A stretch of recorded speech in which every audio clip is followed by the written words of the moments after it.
billionaires, the wealthy people, when you meet them, and they are very simple.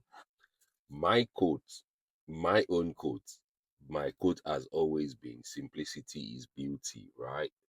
Most people always challenge me to say, what do you mean? What your bio should be more than that. It should be something, some. But I always tell them, simplicity in life is the beauty of everything you've achieved by the time you speak, and your simplicity speaks volume of great things you do, right? So I was privileged yesterday I was privileged to be invited to some gathering of wealthy people, and I had the opportunity to listen to the vision they have for the future, right? And when I got them, I sat down, I started listening to testimony and things they've done, what they've achieved, and what they are planning for the future. That was what got me. The future got me. And they are not even thinking of helping people that are on, on high class or of status, right? They are planning on building the young generation, the younger generation from the age of 16 to 25 and the younger adult, right? Teenager to adult, young adult. They're trying to invest more money on them. This is not a government, it's got nothing to do with government, right? And I sat down there, I listened to the whole, to the whole thing, and I was really amazed that these billionaires or these rich people, they think of the less privileged, the low income people, people that can't afford to send their children to, to like to some schools, maybe college or university, or they want to go to a better because of the kind of course they want to do, but they can't afford it. That privilege is there. It's like more of it like a scholarship, but it's not a scholarship, because for scholarship there should be some criteria for you to get in to get that, but there's not, it's not a scholarship. It's just anybody that is of low income could go for it, meet one or two organization, and they could help you to achieve your dream, right? And more of what they were talking about is construction, right? And also, and that got me thinking to say, what are our own Nigerian African billionaires doing? Our own billionaires, what they tend to do is to show their wealth, show of wealth, show their exotic cars, show all these, blings and the most expensive champagne, the shoes they wear, the clothes they wear. They just show off. They call themselves billionaire, wealthy people, right? And what do they invest into? They invest more into like buying Okada to give people to lend to people to pay for so they can make more profit. But these people, they are of the age of 50, of the age of 60, some 60s. They are in their 60s. These wealthy people are in their 60s. All they are targeting or they are doing with the left of their life is to help groom the younger generation to get, so that the future of the country could be greater, right? Could be better than the way it is. So when they go, they put their wealth into that. But our own, we don't do that.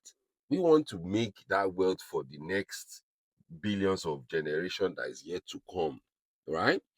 Instead of us investing into the people that are already alive, they are already there. They are in this age group, and we invest into that. But we don't do that. And it pains me yesterday when I sat down, listened to it. I said, wow.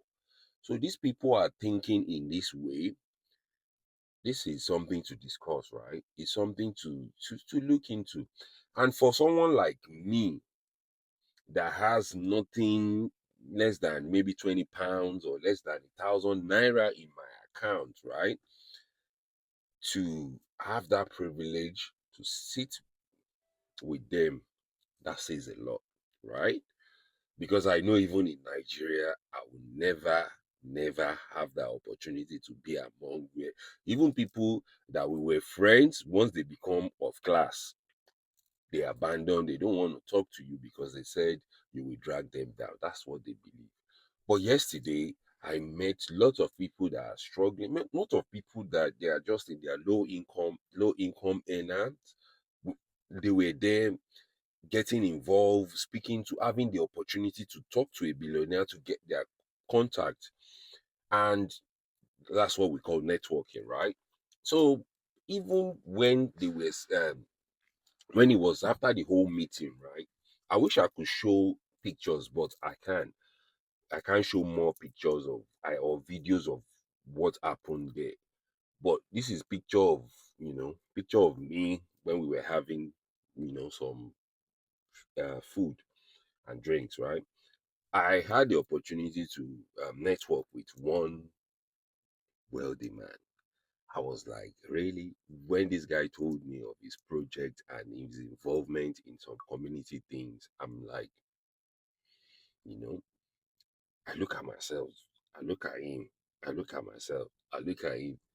The funny thing is, I was kind of dressed, really smart and all that. But I look at him, I was like, but that speaks volume. And my own take is, I think we need to start all these our billionaires. If you have money, you're that rich, think of the next generation coming. Not only your children. Think of other children that don't have that opportunity your own parents have or you have. Think of that. I've always been doing that. It has always been my life to sacrifice. I don't care who you are. I don't care how big or how small you are. I relate. And that's all I stand for. And that's what I grew up to meet while growing up. Right. And also, it's even on this social media, I think it's high time we start letting people that are not of class to engage with us, to be friends with us, and change their orientation of thinking in the way they think, the way they engage. We should start changing it. Is something we can start getting letting them get involved among us, because I know even on social media people choose the places they go, they choose the class of people they want to engage. They don't just engage anybody. Once they see that you are not of class, they take you off. They don't want you to be part of them. But I think it's time we start thinking towards making other people of less privilege, low income earners to get involved with us so that we can build them to get of standard. Because even all this wealth that we are all talking about, one thing I learned from that thing was is that we can't help everyone, but everyone can help someone. Take that home. Look at the quotes here. So we can we can help everyone, but everyone, me, we can help someone. So not only your family should benefit from whatever wealth you've got, let everyone around you or someone around you that you don't know benefit from your wealth. And I think that's a take home for me. Peace out.